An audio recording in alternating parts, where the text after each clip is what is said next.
Hello' everyone, আজি আমি ভিডিঅ'ত কথা পাতিম তোমালোকৰ CW যোনটো 2026 আছে তাৰ কাৰণে বেছি দিন নাই। আজিৰ পৰা তোমালোকে ধৰা প্ৰায় কেইদিনমানেই বাচি আছে। আজি তোমালোকৰ হ'ল 17 মে' আৰু যোনে চাই আছা পৰীক্ষাটো হ'ব আমাৰ 14 জুন, মে' নহয় জুন। তো 14 জুনত আছে আমাৰ CW পৰীক্ষা।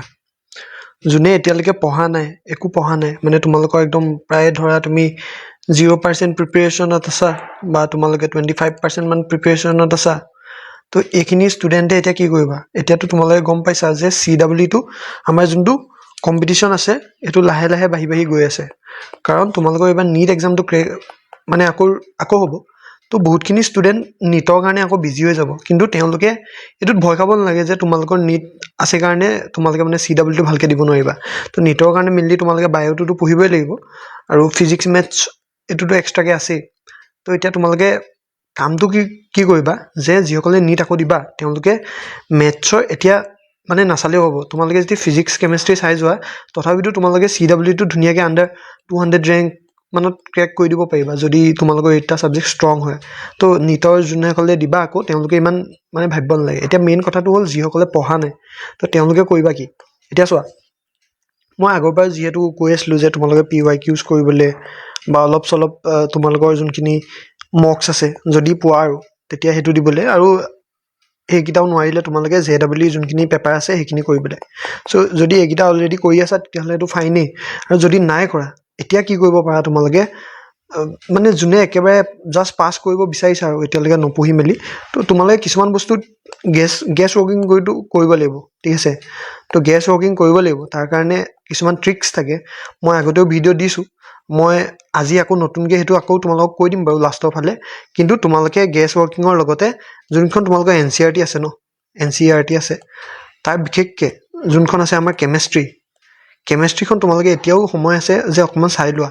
আৰু মই যোনটো তোমালোকক ফ্ৰী নোটছ প্ৰভাইড কৰিয়ে থৈছোঁ, ফ্ৰী নোটছ, সেইটো মানে বহুত জেগাত তোমালোকৰ কামত আহি যায়। আগৰবাৰখিনিয়ে মই এসপ্তাহৰ আগত দিছিলোঁ কাৰণে তাহাঁতৰ প্ৰব্লেম হ'ল যে তাহাঁতি পঢ়িব নোৱাৰিলে, কাৰণ তাতে গোটেইখিনি ফৰ্মুলাছ তোমালোকৰ বনাই থোৱা আছে। ফৰ্মুলাখিনি পাই যাবা তোমালোকে ধুনীয়াকৈ। আৰু কম্পিটিটিভ এক্সামততো ফৰ্মুলা বেছডে হয় চবখিনি বস্তু, তো ফৰ্মুলাটো বহুত ইম্পৰ্টেণ্ট হৈ যায়। তো সেইটো মই আজি আকৌ লগাই দিম তোমালোকক, যাতে তোমালোকে যিসকলে এতিয়াও পঢ়া নাই সেইকাৰণে তেওঁলোকে মানে ধুনীয়াকৈ পঢ়িব পাৰে। তাৰ লগত এইটো কৰাৰ লগত তোমালোকে এতিয়াও সময় আছে, তোমালোকে যাতে সেই প্ৰিভিয়াছ ইয়েৰ কুৱেশ্যনকেইখন অলপ হ'লেও চাই যোৱা। যদিও ছল্ভ নাই কৰা, জাষ্ট পেটাৰ্ণটো তোমালোকে চেক কৰি যাবা যে পেটাৰ্ণটো কেনেকৈ আহিছে। তো এইকেইটা কাম কৰাৰ লগে লগে তোমাৰ এটা মিনিমাম স্ক'ৰ অহাৰ চান্স বাঢ়ি যাব কিমান? এৰাউণ্ড 100+। তো 100+ যদি তোমাৰ মাৰ্কছ আহে তেন্তে তোমাৰ চিলেকশ্যনটো তুমি কোনোবা এখন কলেজত হ'লেও পাই যাবা, ঠিক আছে? তো কোনোবা এখন কলেজত হ'লেও পাই যাবা যদি তোমাক অকল জাষ্ট সেইটো লাগে। আৰু যদি ভাল কলেজ লাগে তেতিয়া কি হয়, ৰেণ্ডমলি তুমি যদি চোৱা মেক্সিমাম অফ দ্য টাইম কাট অফটো ভাল এখন কলেজত পাবলৈ 150 পৰা 200ৰ ভিতৰত যদি তোমাৰ মাৰ্কছ আছে, this is not rank, this is marks. তো ইমানটো যদি মাৰ্কছ আছে তেতিয়া তুমি মানে চান্স থাকে যে তুমি আণ্ডাৰ 1000 ৰেংকৰ ভিতৰত আহি যাবা, ঠিক আছে? যদি 1000 ৰেংকৰ ভিতৰত আহি যোৱা তেন্তে তুমি এইকেইখন যোনখন কলেজ আছে যিয়ে চবলৈ পাবলৈ বিচাৰি থাকে, AEC, JEC, তাৰপৰা বাকীকেইখন কলেজ, তো এইখনত পাবলৈ আণ্ডাৰ 1000 যদি ৰেংক হয় তুমি লাষ্টৰ কাউন্সিলিংটোলৈকে মানে পোৱাৰ চান্স আছে, লাষ্ট কাউন্সিলিংটোলৈকে। তো পাৰিলে 1000 ৰেংকৰ ভিতৰত থাকিব চাবা লাষ্টলৈকে যদি পাব মন যায়। আৰু যদি প্ৰথমতে পাব মন যায় তুমি 500 ৰেংকৰ ভিতৰত থাকিব লাগিব এইখন কলেজত পাবলৈ, জেনেৰেল কেটেগৰীৰ কাৰণে। বাকী OBC ST এইখিনিৰ কাৰণে অলপ কম লাগে। তুমি ধৰা ফাৰ্ষ্ট কাউন্সিলিঙত যদি মই ধৰোঁ 1000 1100 ইমানমান যায় ফাৰ্ষ্ট কাউন্সিলিঙত। যিহেতু এতিয়া মানুহখিনি নীটত আকৌ এক্সামটো কেঞ্চেল হ'ল, তো অলপ বস্তুটো প্ৰভাৱ নপৰা নহয়, প্ৰভাৱ পৰিব। তো তেনেকৈ অলপ চেঞ্জ হ'ব। এতিয়া হ'ল যে গেছ ৱৰ্কটো কেনেকৈ কৰিবা যোনে একো নাই পঢ়া। গেছ ৱৰ্কৰ তোমালোকৰ কেইটামান ষ্টাইল আছে। যেনেকৈ চোৱা, চব পেপাৰতে কিছুমান মানে অপশ্যনৰ ৱেইটেজ বেছি থাকে, যেনেকৈ B হ'ব পাৰে। কোনোবা এখন পেপাৰত যদি তুমি যি একো নাই পঢ়া তাৰ কাৰণে কৈছোঁ, যদি B অপশ্যনটো থাকে তো গোটেইখিনি যদি তুমি Bও মাৰি দিয়া ন, তো এটলিষ্ট তুমি 70 মাৰ্কছ পাই যাব পাৰা, ঠিক আছে? আৰু তোমালোকৰ মাৰ্কিং চিষ্টেমটো তোমালোকে জানা যে শুদ্ধ হ'লে +4 আৰু ভুল হ'লে -1, ঠিক আছে? তো ৰিক্সটো ল'ব মানে পৰাকৈ যায়, আৰু মানে ৰিক্স তোমালোকে ল'বা যদি কুৱেশ্যন বেছি এটেম্প নকৰা বা কুৱেশ্যন টান আহে।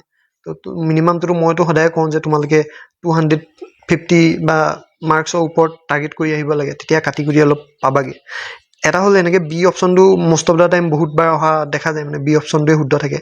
আৰু এটা হৈছে ডেট ইজ যেতিয়া অপশ্যনত তোমালোকৰ 0টো থাকে, 0টো এটা মানে অপশ্যন থাকে, তো চান্স থাকে যে সেই অপশ্যনটো মানে আনচাৰটো 0 হয়, ঠিক আছে।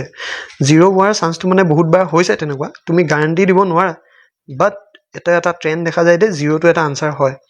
আৰু এটা আছে, সেইটো হ'ল তুমি এলিমিনেশ্যন কৰিব পাৰা। এলিমিনেশ্যনৰ কথাটো গম পোৱাই, যে এইটো শুনিছা চাগে, যে কিছুমান অপশ্যন তুমি গম পাবা যে এটা থাকিব 9, এটা 5, 8 আৰু এটা যেনিবা তোমাৰ 100 মান দি দিলে, ঠিক আছে। তো ৰেঞ্জটো চাবা, মই 8 নহয়, তাতকৈ এটা অলপ ডাঙৰ লৈছোঁ, ধৰা 45, তো ঠিক আছে। এনেকুৱা কিছুমান ভেলু যিবোৰ বাকীকেইটা অপশ্যনতকৈ বহুত বেছি ডাঙৰ হৈ যায়, তো সেনেকুৱা অপশ্যনকেইটা মানে হোৱাৰ chance most of the time বহুত কম থাকে। তো তোমালোকে বাকী এইটোত 50-50 এতিয়া চান্স বনি যাব যে 50-50 কোনোবা এটা টোক্কা মাৰিলে হয়। তো সদায় সেই তোমাৰ যোনটো ছেকেণ্ডটো থাকে, সেই ছেকেণ্ডটো হোৱাৰ চান্সটো অলপ বেছি থাকে। এইবোৰ মই কৈছোঁ যেতিয়া ৱৰ্ষ্ট কেছ চিনেৰিঅ', যেতিয়া তোমাৰ একো নাই হোৱা, তেতিয়াহে তুমি এইকেইটা কাম কৰিবা, নহ'বা তাৰ আগতেতো তুমি এইখিনি ফালে নাযাবাই। আৰু এইকেইটা কৰিলে এটলিষ্ট তোমালোকক কিবা এটা হ'লেও হেল্প হ'ব, যিসকলে এতিয়ালৈকে পঢ়া নাই। আৰু বাকী যিসকলে ভালকৈ পঢ়িছা, এইকেইদিন যিমান পাৰা ৰিভাইজ কৰি থাকা, আৰু লগতে অলপ কুৱেশ্যন প্ৰেক্টিচ কৰিবা। এইকেইটা যদি কৰা তুমি মিনিমাম 200 মাৰ্কছৰ ওচৰা ওচৰিটো এনেও স্ক'ৰ কৰি যাবা, পেপাৰ যেনেকুৱাই হওক। আৰু তাৰপিছত তোমাৰ ধুনীয়াখন কলেজ ছিকিউৰ হৈ যাব। তো আজিৰ ভিডিঅ'টো ইমানেই আছিলে। কিবা যদি ডাউট আছে তোমালোকে মোক কমেণ্টত সুধিবলৈ নাপাহৰিবা, আৰু মই যিমান পাৰোঁ হেল্প কৰিবলৈ চেষ্টা কৰিম। তো আজিৰ ভিডিঅ'টো ইমানেই আছিলে, লগ পাম আমি নেক্সট ভিডিঅ'ত।